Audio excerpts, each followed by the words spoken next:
Okay, this is Adrienne George with Black Women in Europe, and I'm here talking to Lola Atobatele. Yes, Did I say that right? Okay. yes, you did. Who I first discovered in my Black Women in Europe network because she volunteered to do a workshop for how to start an online business in a pandemic. So we talked pre workshop to see to get to know each other and see what we wanted to do, and I realized that I'd much rather do an interview with Lola because she's such a fascinating and funny and knowledgeable person. So she's agreed to talk with me today. So Lola, thank you for coming. Thank you very much for having me. Where are you? I'm in London, England. Don't let that background fool you. Oh my Okay. God, we're doing an interview. I forgot. I have to behave myself. It's fabulous. So what are we looking at in your background? It's Zoom, girl. Virtual background. Even people are making money off that. Okay. So you have us in New York or where? Yes, yes, I have us in New York. New York. I remember one thing you told me when we talked. Now, were you born in Nigeria or in London? I was born in London. I was born and raised in London, but my parents took us back when we were very young. But one of the most important thing is they took us back every single year. So even when I talk to people here, a lot of people don't even know I was born in London because I speak my language so well. They never even know. Some of them even ask me, "Oh, how did you get your papers?" And I'm like, "Papers? What the hell does that mean?" I had a friend, yeah, But so I admire your parents for making sure you were connected and that you went home. Don't you think that's important? I'm telling you, it's looking back to it, it didn't look important, but now because there's six of us, and if I tell you this, you'd never believe I was the only one that because my parents moved back to Nigeria, and I was the only one that didn't when my brothers got to the age of 9, they went into boarding school, throughout to high school and everything. But I stayed with my mother back in Nigeria, and I only came during the holidays. But you'd never believe there's six of us, and I'm the only one living in this country. They're all back. Really? Yes. And Oh, they grew up here, and I didn't grow up here, and I'm the only one living here. wow. That's very Yes. interesting because I know you Yes. said that, didn't you say all of your siblings went to Oxford or you're the only one? Yes. My father went to Oxford. My father went to Oxford. My mother went to Cambridge. That's right. What a pedigree. And why didn't you go to Oxford or Cambridge? What did you do instead? Damn, are you taping this? Yes. because I have 5 siblings, and I figured they might be like, they might know too many people there, and they'll be watching my black ass. I figured. Well, you know what? You don't have to say anything you don't want to say, but tell me this. Share with us what you told me, which I thought was amazing, that how you ended up in New York City for a while. Oh yeah, I went on holiday. I went on holiday. I just never came back. My mother said, if you don't come back, I'm not paying. You'll be there. You suffer. I'm like, oh, bye bye. That was bold. That was bold. And so you have many talents. One of them is IT or computer science, right? Yes. So you were able to find work in computer science back in the early stages. Yes, during the .com, I was able to find a lot of job in IT. But I went to school for IT, but I dropped out of NYU in the beginning because, I dropped out because every time I went for a job and they would give me, they would give me more money, and I'll be like, oh, okay, well, maybe I should go to school. And I found out that coding came to me easily. So I just figured, okay, why am I going to school if I can do the job? So that's one of the reasons why I stopped going to school and I went into work full time. I don't recommend it. It's bad. No, I wouldn't recommend it. But what you also did is that you ended up getting your degree, but you worked and did it at the same time, correct? Yes, I went back to school. So I started going to school, night school from 6 to 9:30. Now that's hard work, and you're working all day and then you're going to night school. Tell me the story. Tell us the story. I don't know if this is your first experience with racial discrimination in your life, but at least in the US. And what happened? Because you were a young Black woman, we think that. Oh, yeah. The first time I got a tech job, well, this is how it started. My best friend I have now, I actually met her in college. The first class I was going to take. It's one of those elective classes that you have to take. Mhm. So I was, so she was telling me about, you know, about tech and how she found it difficult, and I just thought, okay, this chick is too much, you know, she's complaining. So when I told her I found a job in tech, she told me two things: to document everything. Mhm. I figured what she taught, she said, you need to document everything. And I said, what? Because they're gonna fire you very soon. She could. And I said, why? She said it happens to Black people a lot. And I just thought, okay, this chick is too much. But believe me, 6 weeks after they fired me, and yeah, I came to work one day, and they told me that I wasn't doing my job properly, and by the time I went back to my desk, everybody had disappeared on the floor. But while I was packing my stuff, yeah, while I was packing my stuff, there's this woman there. She actually told me her husband was Ghanaian. Yeah, when I first was in the company, I really had a Mhm. hard time in the company because there were different things. There were a lot of microaggression, and as an aggressive person, I found that shocking. But I have to commend Danielle, the woman that I met in my first, lecture, because she told me, she said, you can't say anything. And I couldn't believe everything she was telling me was happening to me, because Yeah. if she hadn't warned me, I would have reacted. Right. Right. If she, no, she saved me, because I would have reacted. But when everything she was telling me was coming to reality, I'm standing there and I'm staring like, no, this is not happening. But girl, it's happening, So So you lost your job, and didn't you say that? What did you say you found out the person told you later because they felt so bad? so the lady that left her number, I called her, and she told me, oh, I'm very sorry that they fired you. They shouldn't have fired you like that. And I said, well, this thing's happened. She said, yes, but you know that girl that was following you all about, that, they actually got you to teach her what that it was much cheaper, and they were going to fire you anyway. And I said, what? She said, yes, that's why you got hired. I'm thinking, Wow. okay, this is not. Then I told her, I said, why didn't you tell me? Because if you had told me, I would have prepared myself. She said, Yeah. yeah, she didn't know how to tell me, but her husband eventually convinced her to tell me. So I'm thinking, okay, so if you were not sleeping with a Black man, you wouldn't still tell me. Okay, No. so that was my first lesson in racism. So if her husband wasn't Ghanaian and he wasn't a Black man, this chick wouldn't have told me. So anyway, I would have thought, okay, they just fired me like that. But that was my first lesson. And I remember the day they fired me, I stood on 52nd Street and 3rd, and I just there crying there. I was I like, when bet. I was crying And when how old I were you? got out. I was like 20. That's a baby. Yeah, I just started crying, and I called Danielle, and she said, where are you? She said, will you come to my house? And I just started crying, to the extent that on the way to, she leaves a Flatbush. There was a woman, I think maybe she thought, she was like, it's okay. But in the train, I'm thinking, I didn't realize, I sat down on the train, and I didn't realize tears were coming down my Yeah. eyes, because there were Yeah. people that were telling me it was okay. I mean, people in New York don't tell you it's okay. They just No. leave you at 10. But Yeah. women were, I'm like thinking, okay. I said, I'm not crying. And one woman said, you are. You've been crying for a long time. I didn't realize I was You didn't crying. really.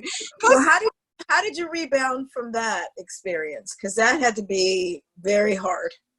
I learned when I went to, my friend that day, she had to talk with me that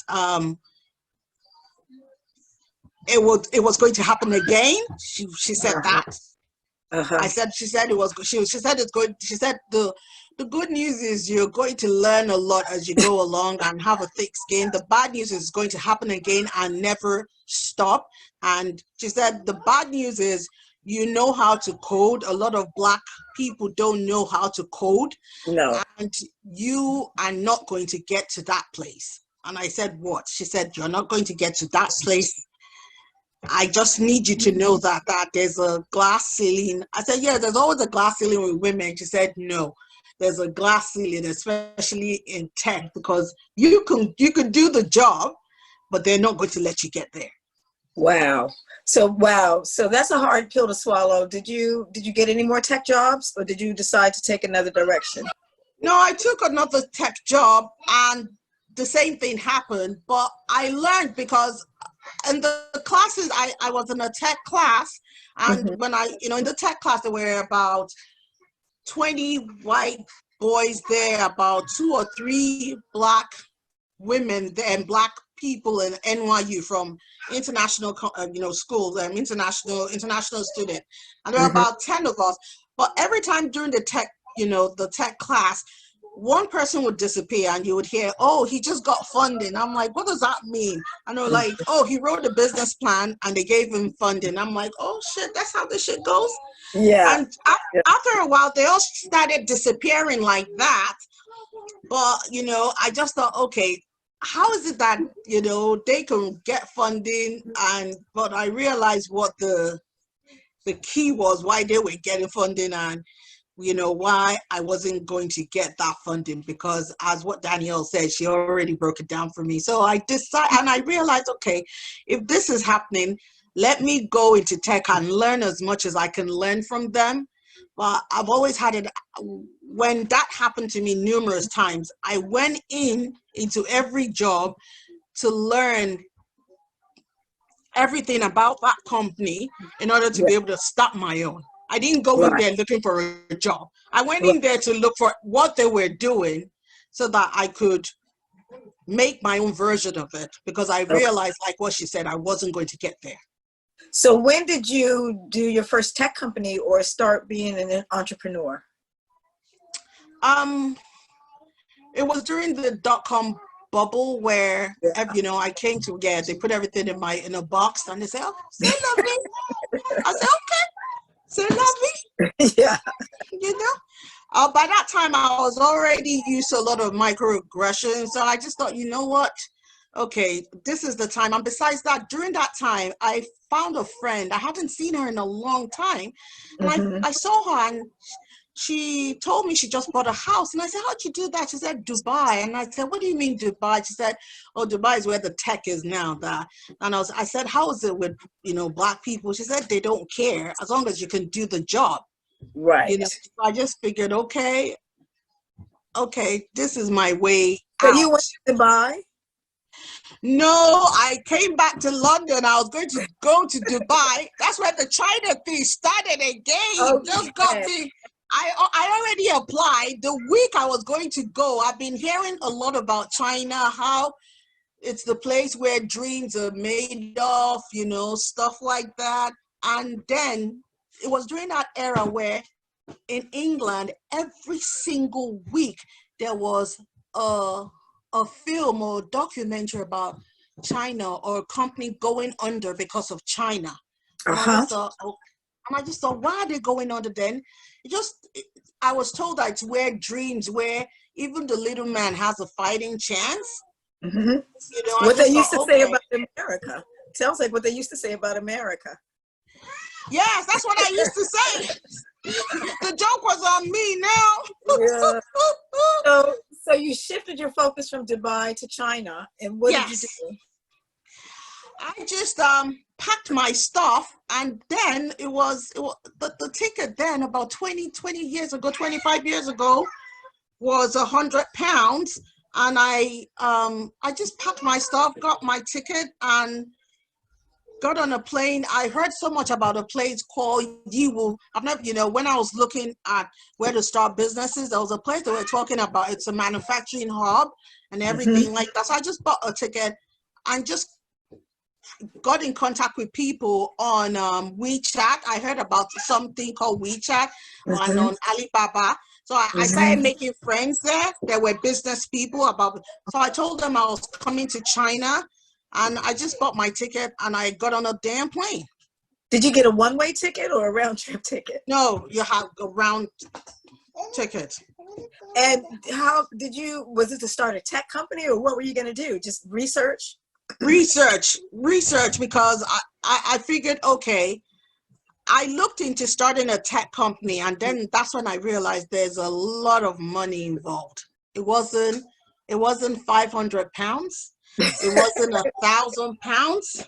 Yeah. It was a lot of money involved. And before that, I actually accidentally during the dot-com, I had the problem thing.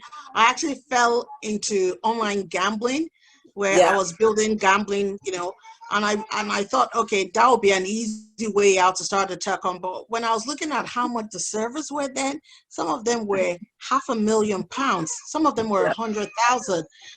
And this is where I talk to about Black people. And I'm not saying every Black person is poor, but compared to white people, we don't have the kind of money they have, or friends, or know people that are willing to take chances, those kinds of chances. I've been like the fly on the wall, where I go into a lot of these Facebook groups where they're all white women, and the way they help each other is a bit, it's shocking. They really help each other a lot. And when I say a lot, they help each other a lot. I want to see the baby's face. Let's see her face. Is she crying? That beautiful little face. She's so sweet. I miss her face, believe it or not. Oh, I can pause for now. Oh, there she is. Is she upset? Everything okay? Oh, hey, sweetie. Look at you. It's good to see you. Hello. Oh. We can take a pause because I know you need to be a mom. Yeah, I'm going to stop recording now, and we're back. Oh, there she is. There's that lovely face. We're back. And you know what? One reason this conversation with you is so important is because you do everything you do as a working mom. And it gives you the flexibility to be with your baby. I love her face. And to take her with you on your travels. I remember we were talking about China, but didn't you tell me she's got a visa or something for China? She goes to China more than I do. Yeah. So let's go back to that first trip you went to China. Yes. And what were you able to accomplish? When I went to China, I was floored, because I'm a tech person, but I grew up with a mother that was a diamond dealer and also sold material. But I didn't want to go into products. I just figured, okay, tech, code and everything. I went in the 9 to 5. But when I went to China, I just was floored in the sense that it opened so many possibilities that I had to sit down and catch my breath. And everything I thought I knew about business changed in that instance, because I was so overwhelmed with so many opportunities that I had to sit down and say, okay, this is different. It's not like tech. This is a low cost software. Sorry? What did you see that you've realized, oh my gosh, there's so many options? In the sense that when there's a place in China called Yiwu. It's like a manufacturing hub. They have them. They sell in like markets, but their markets are like buildings, and their buildings are like 30 floors. So one building has 30 floors. Okay. So imagine one section. I don't know. It's like one section of, like, how Brooklyn is, or how Flatbush is. The whole of Flatbush should just be selling shoes, and and every building is like 30 floors each. Wow. Yeah. That's what I saw. That just got me floored in the sense that, oh my God, okay. And they let me know that I could start with little money, you know, where in tech, where I was looking for thousands, and I just realized, okay, if this tech thing isn't working, I have to try something else. And I think this is where we as other, you know, Black people get it wrong, in the sense that I've seen a lot of people are $1 million companies, $1 billion companies. My mother is used to be a diamond dealer and you know, sell, you know, things like, and when she started, she always you know, started with nothing. But there's this song, like, I'm not a church goer, but there's this song where we need to think about, you know, the one, little drops of water make a tiny ocean. Yeah. Little grains of sand. We need to put that into context when we're talking about business, because I found out that a lot of people, like in the Black community, they want to run billion-dollar companies. They want to get that money behind them, and sometimes it might be a bad deal. It might not be for you. Everything is not for you. No.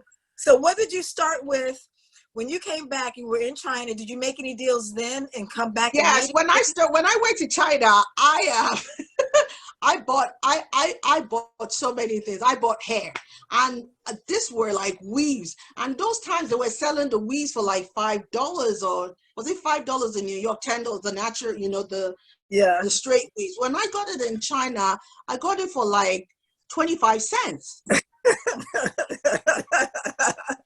So I know, when I tell people that story, but also they told me that apparently, you know, hair business has different grades. Do I want the real one, or do I want the fake one?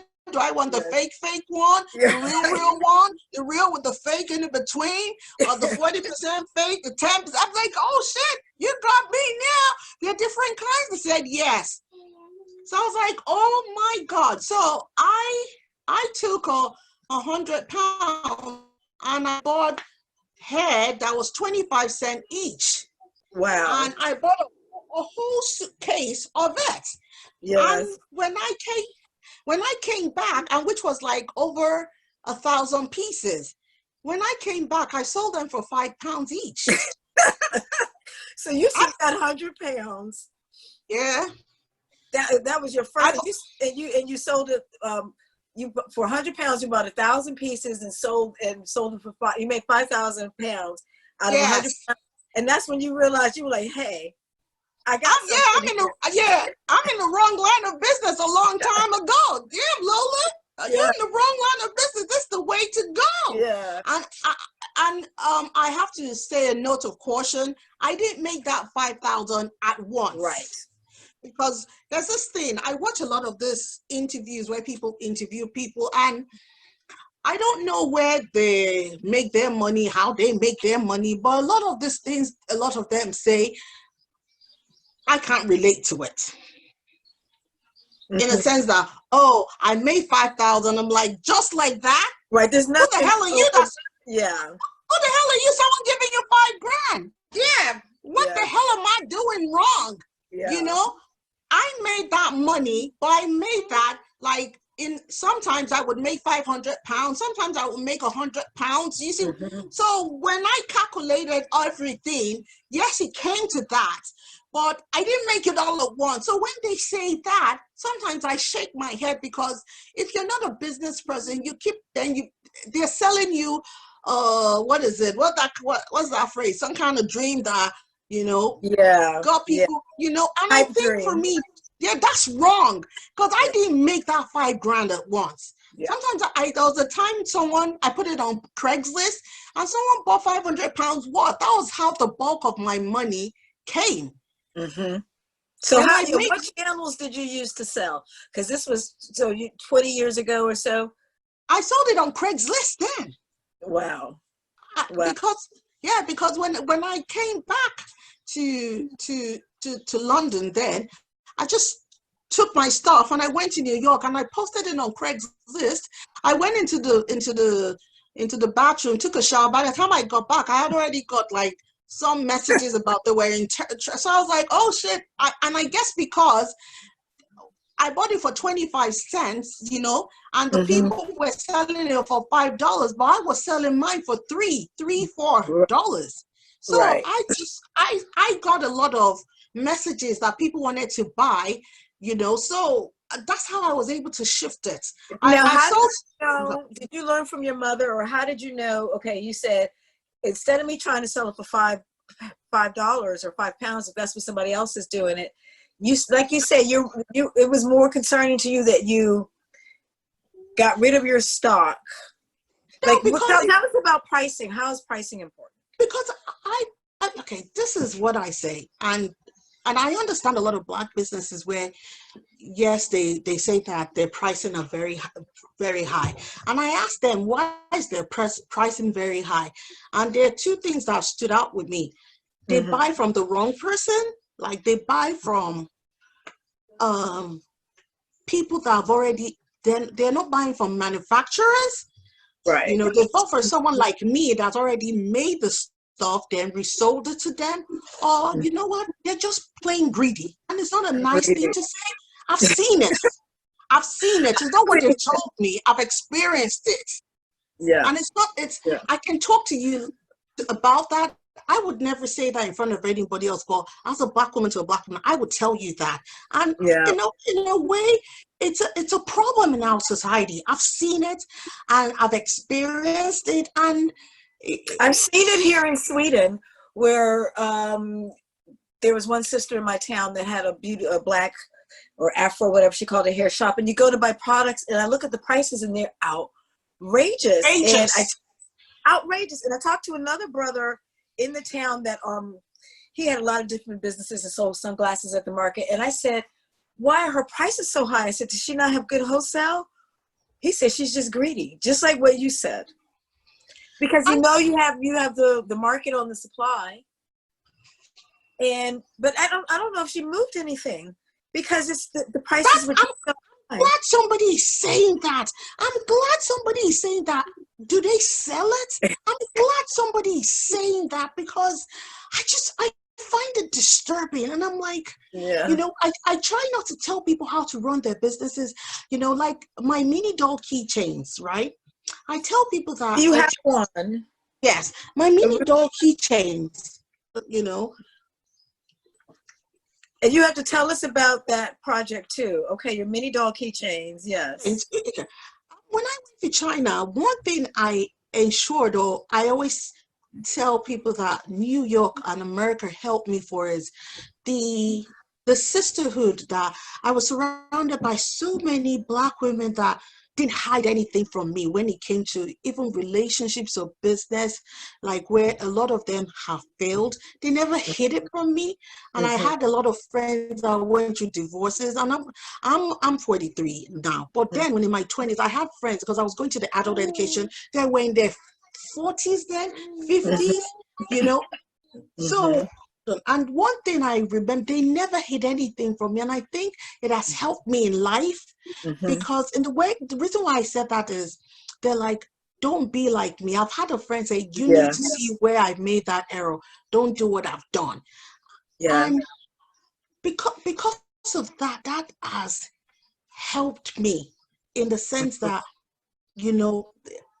that's one thing I miss about New York, the sisterhood there, the meeting Black women that don't know you, but they see you as a sister, and they tell you their experiences, even randomly, so that you don't, when I do that here, people are shocked that I'm telling them personal things. And I guess because Europe is a different thing. It's a different thing, but you know what? That's one reason Black Women in Europe Network and blog existed, because when I moved to Europe, I needed what I had missed from the States. Exactly what you described. When I came back here, I felt very alone. I felt very alone.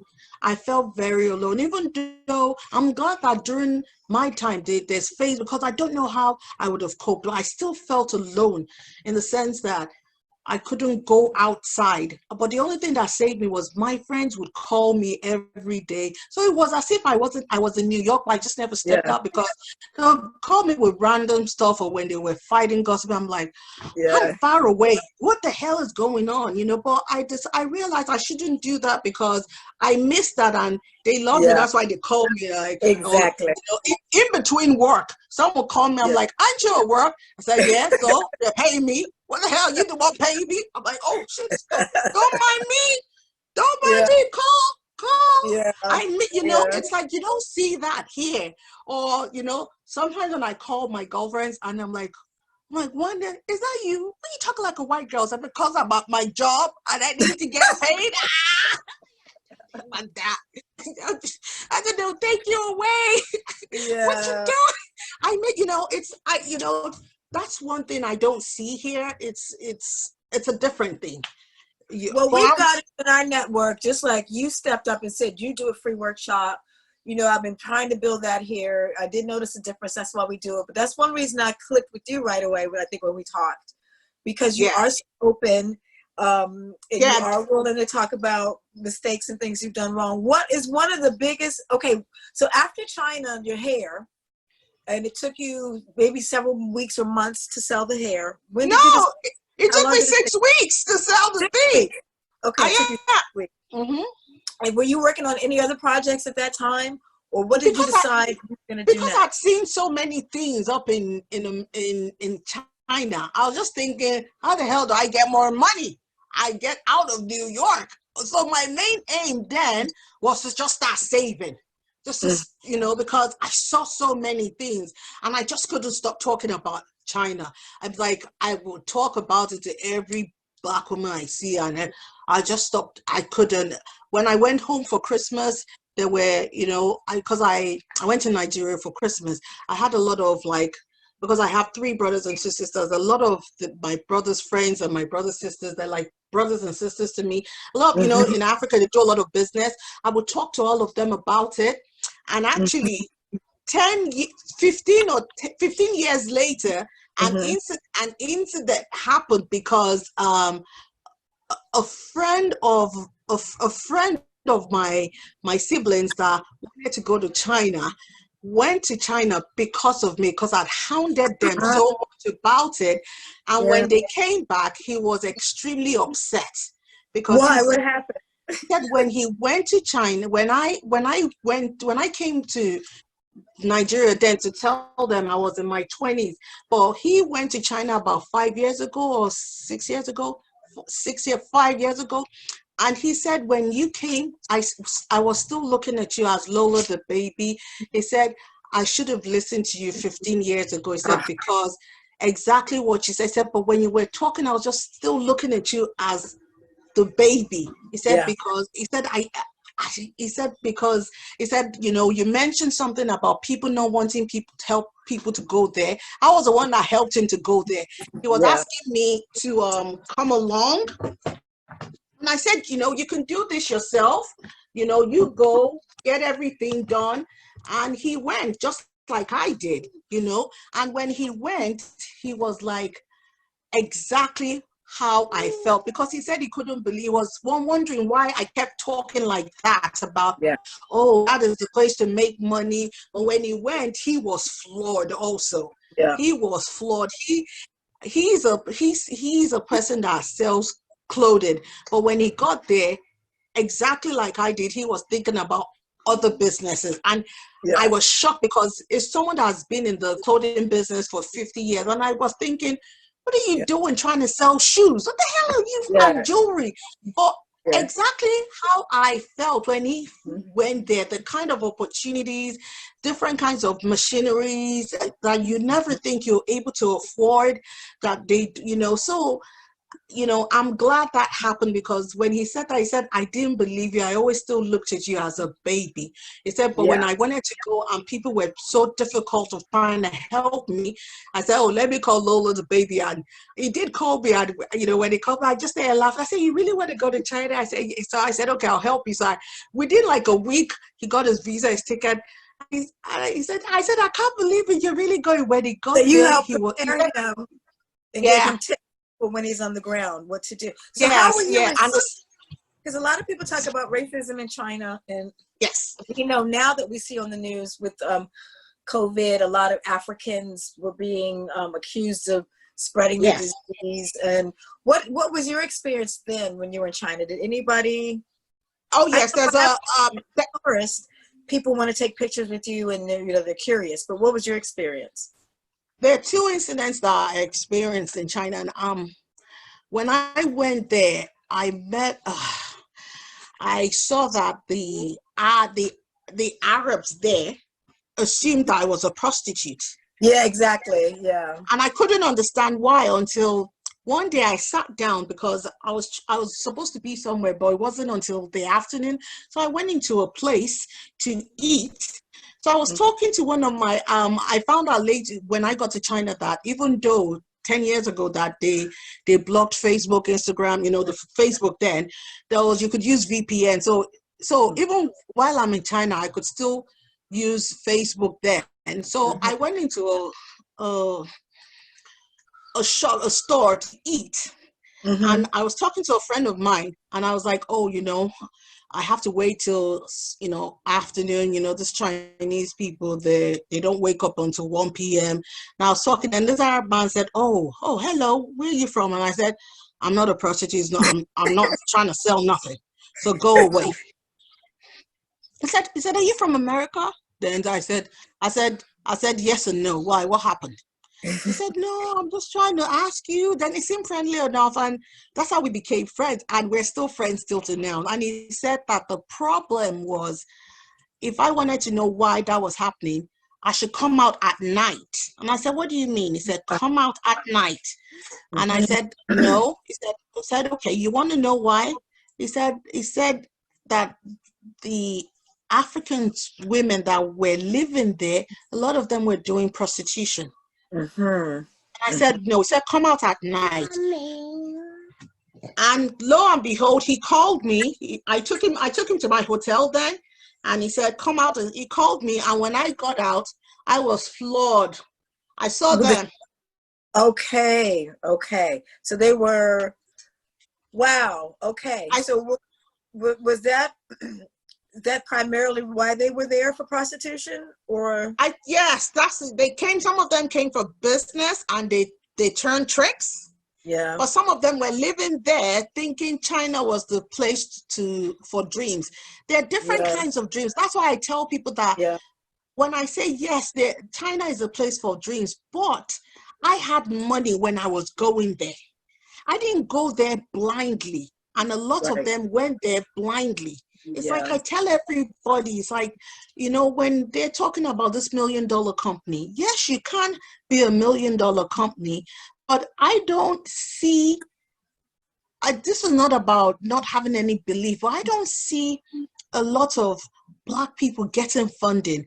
I have built companies, and I have dated a lot of white men. And when I say a lot of white men out there, and I've dated a lot of white men that have money, that run companies. And there's something I can tell you that's not a nice thing to say. They will give them anything for being mediocre. It's not a nice, But it's the truth. It's the truth. I dated, a lot of them I'm not saying they're smart men, but I'm smarter than them. Yeah, absolutely. Yeah. Some of them, their ideas came from me. Absolutely. So, and I realized when I was dating them that it wasn't about them being smart. This all came down to money and race. Yes. I learned two things when I was dating them, that it came down to race and money. And I figured, okay, since I'm Black, I need to find some money. Mm-hmm. It's not a nice thing to say, but when I went to China, the reason why people reacted to me was because I had money. It wasn't because, I went there as a Black person and everything. And a lot of those Black women that go there, they don't know their rights. They don't know what to say and what not to say. I've had Arab men mistake me for prostitutes, and I just wave my passport and they start begging me because there are three sets of passport they're afraid of. Canadian, British, and American, they're afraid of it. Just wave it to them. Yeah. When they start saying anything, they'll say, I'm sorry. I'm like, there we go. When they open their mouth, I just wave it to them. Then I put it back in my bag. Then the tone changes. They just start begging me. You know?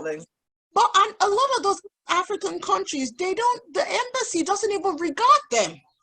Yeah.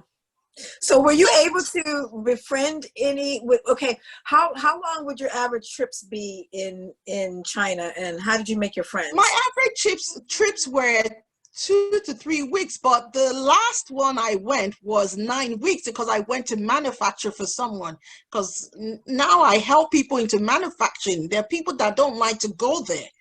So that was I was pregnant then. I just never told my employer because they would never let me go. So when they found out I had a baby 2 weeks after, they're like, "Were you pregnant?" I said yes, and they all started screaming. It's like, you want us to get sued? I said no, because I know that you wouldn't let me go. So I was wearing so many baggy clothes. Yeah, you could hide it. You could hide it if you want. So wait a minute. So you went from buying at wholesale, selling at retail, to helping people develop and manufacture products? Yes, because when I came back and when I found out in China is you can make anything and everything. So I just figured, why buy something off the shelf if I can make my own? For example, what did you start making?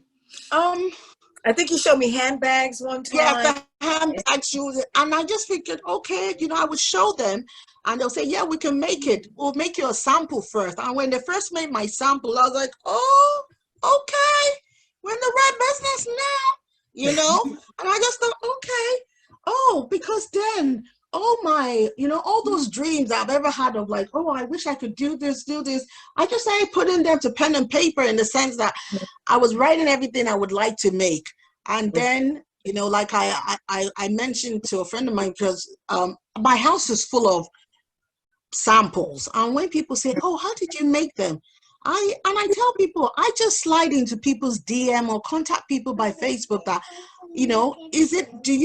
go and get it. It's like, do you want to make toys, or do you want to make books or make clothes? I contact the designer that I'm interested in, and I say, I like your design. Do you do private commissions? Mm-hmm. And it's either a yes or no, or some are even intrigued because they're like, what are private commissions? Right. Like something that I would like you to make for me, and you can't sell it because you have to sign a non-disclosure with me. Can you do that? And they're like, oh, some of them were like, oh, I didn't even know that exists. Oh, yeah, I can make it. So I started to make different things, and so you pay them to make what you've created, and they sign a contract, so they won't replicate it or do it for anybody else. Yes. You pay them for that work.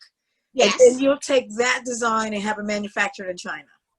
No, first of all, when I do that, I post it on social media to see if you test it. People, to test it.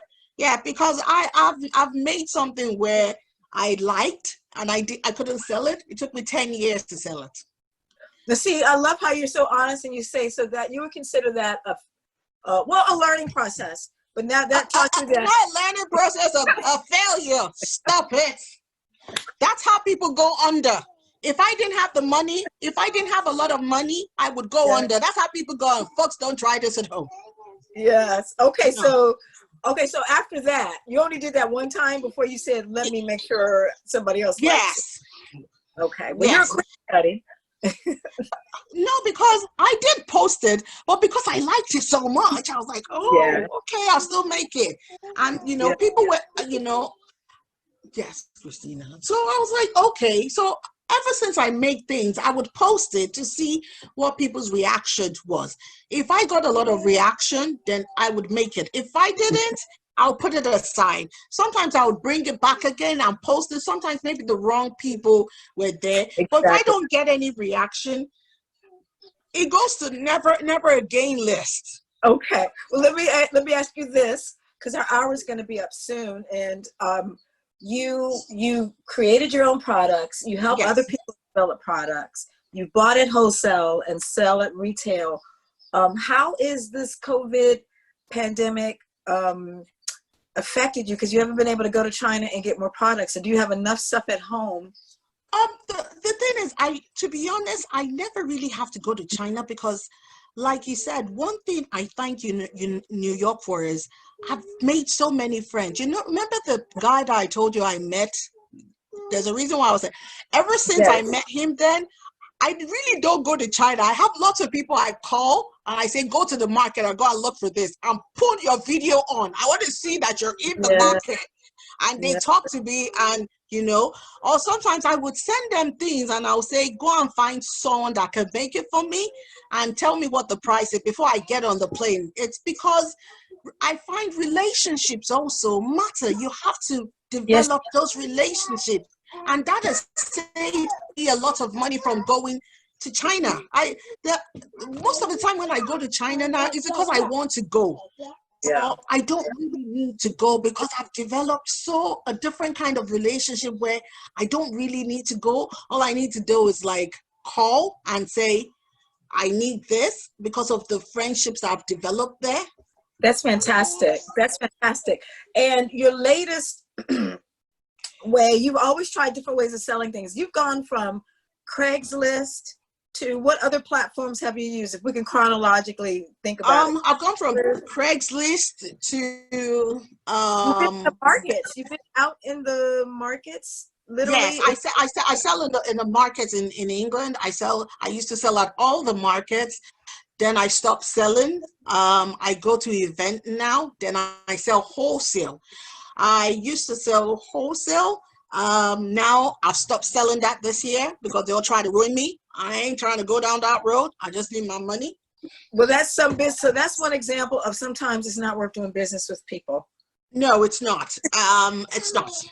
No, all money ain't good money. That's right. All money ain't good, and you got to know when to walk away. Yes. And then, okay, from the markets and wholesale to you're doing something new on Facebook now? Yes, I'm selling live. I'm trying live platforms to sell live because a lot of people don't know me. They don't know my face. I post a lot. So it's only when you go to the markets that you actually see me. So people are quite like shocked now that I'm coming live to sell. So that is a different thing. So what is that like? You did it the first time a couple of weeks ago, I think, or a week ago? Yes, it's not that I'm new to it, but I just think I don't like to. I didn't want to come in front of the camera. I wanted to just be behind the scenes, make stuff. But I see that I have to. It's like in business, you have to decide what works, what doesn't work, and sometimes uncomfortable is good because it pushes you to do things that you never thought about. So how does it work? You're there, and that was your chibi dolls, the mini dolls. Yes. So you were selling those, and this person came to you, didn't they, and said, "Hey, we want you to sell on our platform." Yes. It's one of the groups when I was telling you that I joined and someone mentioned them. So, and they got in contact with me. So I was like, okay, and I got in contact with them like, okay, we should try this and see if it works. So 2 weeks ago was when we did that and it went well, but I'm learning new things as I go along. I'm learning that going live is not a bad idea. It's not as terrifying as I thought it would be. So how long is the selling session? How long are you live for? It's for 1 hour, but it felt as if that it was seems 15. like a long time, doesn't it? No, it felt as if it was 15 minutes because I was telling him, because I told him, I said, isn't it 15 minutes? He said, no, it's an hour, get off. I was like, oh, damn. Now I know why those people on Facebook have 4 hours of selling. But I always look at them and I'm like, girl, what are you selling? What are you selling? So how did it go? So you introduce yourself, you sell your product, and people can ask you questions? Yes, they can ask me questions. They can talk to me. And, it's like just how you and I are interacting. They can ask me questions. They can talk to me. I talk about my products. They ask me different things else. So did you have any success? And how would you measure your success with something when you first time? I had a few sales, which was really great. But one of for me, the success was when I posted it, I had about 80 shares on it. So, which is a good thing. Like I That's a posted, good thing. yes. And when are you going to be doing it again? And how can we find you? You can find me at Black TB Dolls, and you can sign up for our email updates so that if any new products comes, you'll be able to be the first one to get an email. And if you check Black TB Dolls, if you Google us, where you can find us. And what are you going to sell next time? You sticking with the dolls? I don't know. I'm thinking of going with the other keychains, the Black Panther keychains I made. So I think that would be a good conversational piece. And when you say Black Panther, you mean Black Panther, the superhero, Yes, or? Black Panther, the superheroes. I had someone, an artist, I commissioned them to make some doll keychains for me. So I took it to China to mass produce it. So what are I know it's very important to you that Black women are financially independent. Yes. What are some of your tips for that? Or what are maybe some of the things that we're doing to keep us from reaching that goal? For me, everything doesn't have to be big. You have to look at your surroundings. What is it that the people that you're surrounded with need? What is it that you can buy low and sell high? That's the way I make my money. Everything isn't, some big process or things like that. I've bought stuff on. I've bought a lot of bankrupt stock, and I sell them for a higher price. I've bought bankrupt stock. I just bought a set of books for a company that went under during the COVID-19, and they were selling the books for £1 each. And I bought £100 worth of books. But if you go online, the books are like $10.99, $11.99, $12.99. But I only bought £100 because I was a little bit worried, because I was like, okay, but when I sell them now, I'm just going to sell them for half the price. It's 100 books. There are a lot of them in my house, and I'm going to sell them for half the price. So by the time I sell 2 or 10, I've made my money back. So that's why I did that. When people come to my house, they see a lot of stuff, and it's like, how are you able to make your samples? I'm able to make my samples by just doing what I've told you, by buying low and selling high, and using the money to be able to make my samples. So that makes my dream come true. But for that, I'm able to say, is this going to work, or is this not going to work, before I go and mass produce it and it becomes like a no-no. Everything isn't you need some kind of big money. You need some social media. It's not the 10 years ago where you have to go blindly. Now you don't have to go, just post it. You'll be able to tell if it's a yes or if it's a no. I have a lot of never again products, and I put them aside because I would rather spend £100 to make something and somebody says no than go and spend £10,000 and not be able to shift it. Right. So what about people that say, oh, I don't even have £100 to make my initial investment? What advice do you have for them? I'm not talking about £100. I just bought a set of dolls last week, and they were selling them for £1, and I bought 12 of it because that's what they had. But when I went online, I couldn't find them. So I figured, okay, I'm the only one that has them. And I started selling them £10. They're 12 dolls. And I bought £12. I'm selling them £10. After a while, this week, I'll start selling it £6 because I've already sold 6 of it already. Yeah. Doesn't have to be, that's what I'm saying. That's how I make my money, and that money gets me far. But for people that don't know, they think I have a shitload of money, but I buy a low and I sell high. And it's not £100.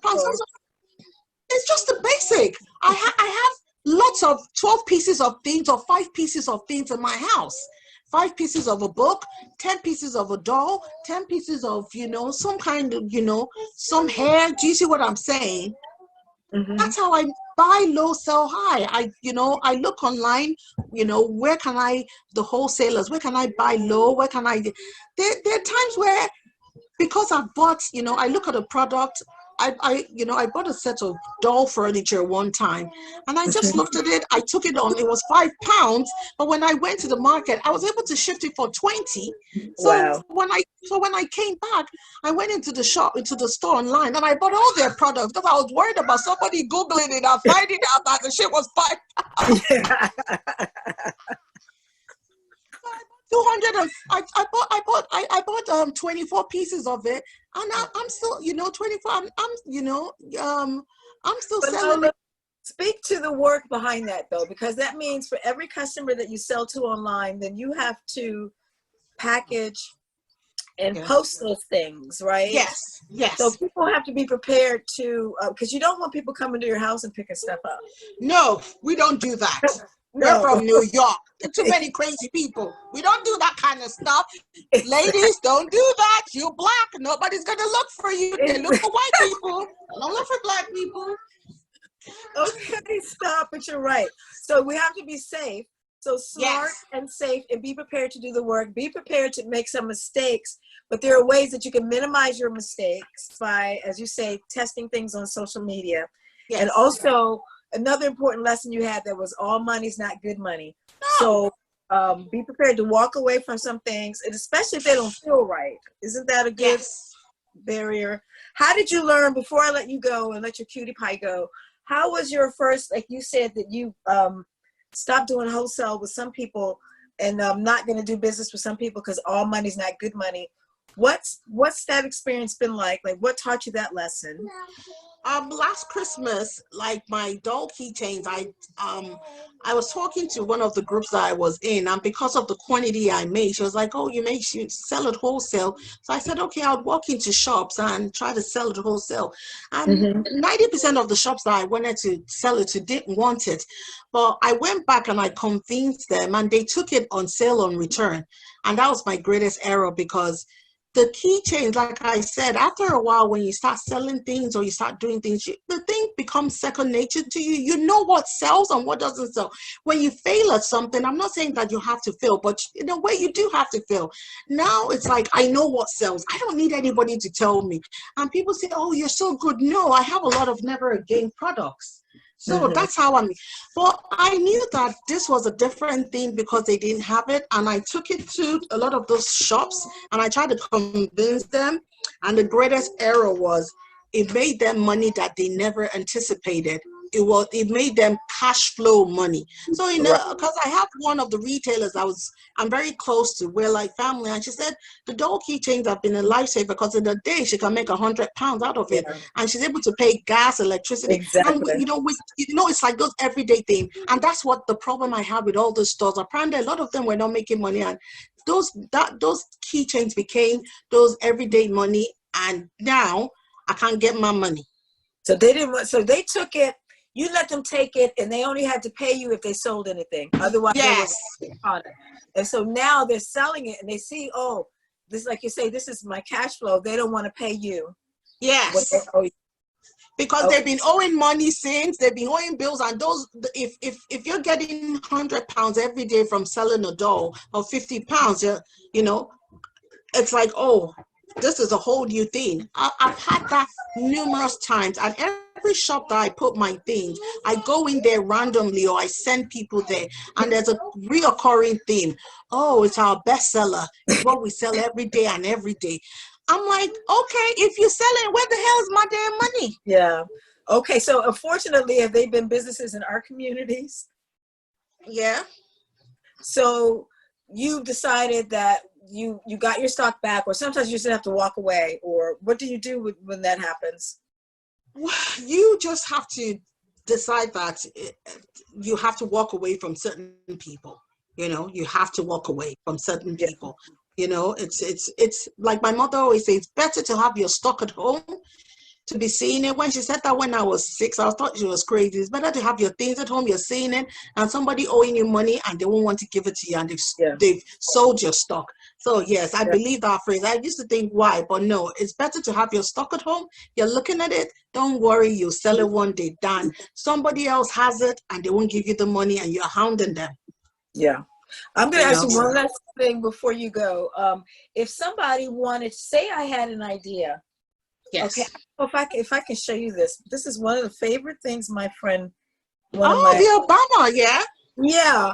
Now, what if I wanted to, not Obama necessarily, but something like this that I have linked on my phone? What if I wanted to get something? I'm an artist. I have my own design, and I Yes. want to get this manufactured. And I went to you and said, "Could you walk me through this? What is your fee?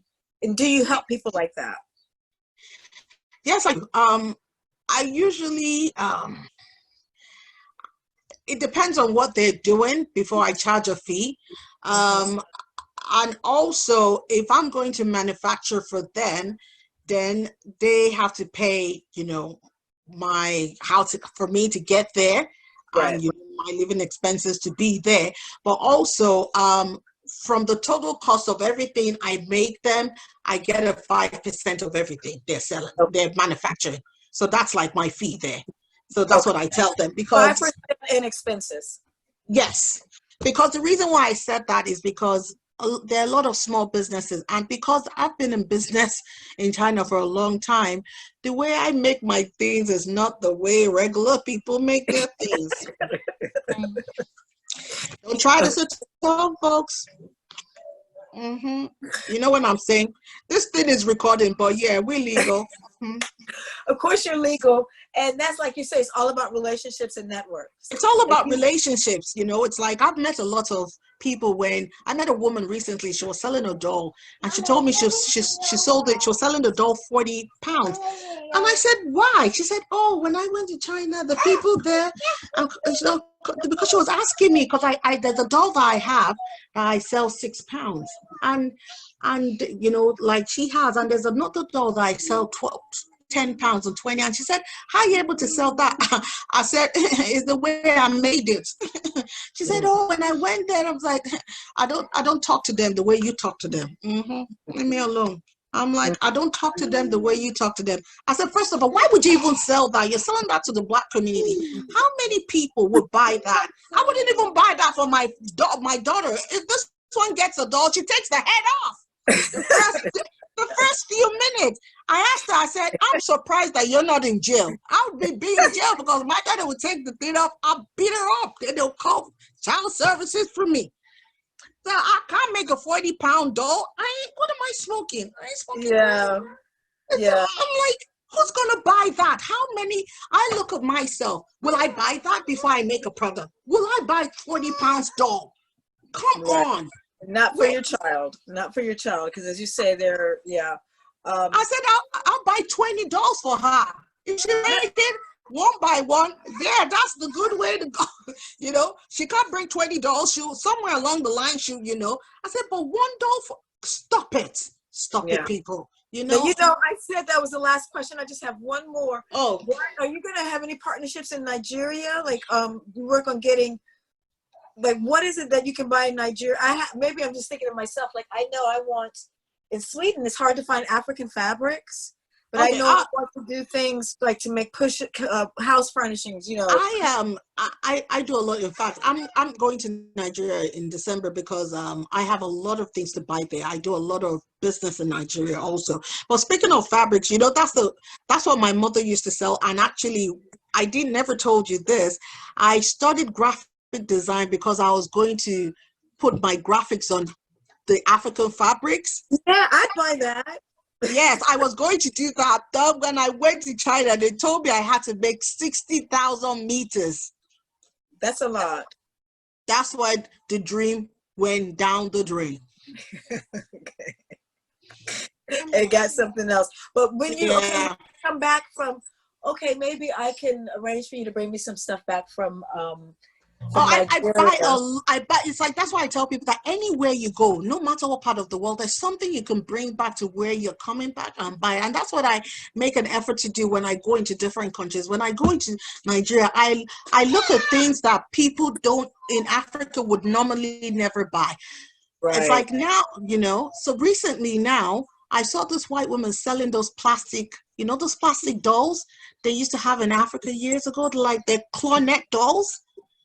I don't know if I know what you mean. Okay. They're colored dolls, and they're usually for very poor kids in Okay. Africa. So I looked at this woman's store. I went in there. This woman was selling it 20 pounds. I picked that thing up. I said, "Oh Lord, oh Lord."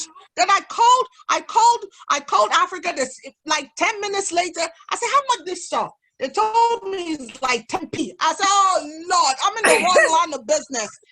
You need to stop buying it from me. I'm coming home." So that's one thing that you're gonna do when pick up when you're home. Yeah, Is I've it already started just- buying. I've already started buying it. So I told the woman that I'm going to supply her cheaper. Don't worry. I said I've got the boy, girl, little kid, little boy, twins. Really? So you're gonna supply her. Yeah, she said. I said, don't worry. I got all pictures. Where has she gotten hers from? I don't know. I ain't trying to find out. All I know is I could do a better deal than her. Lola, thank you so much for talking with us and for sharing so many of your Oh, stories. thank you. And Thank you for having me. and for sharing your little sweetie pie. I'm gonna miss her face.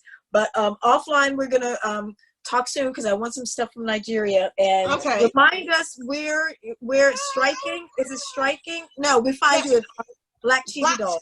Yeah, Black Chibi dolls. Okay. Thank you so much, sweetheart. And Thank you. Thank you for having me.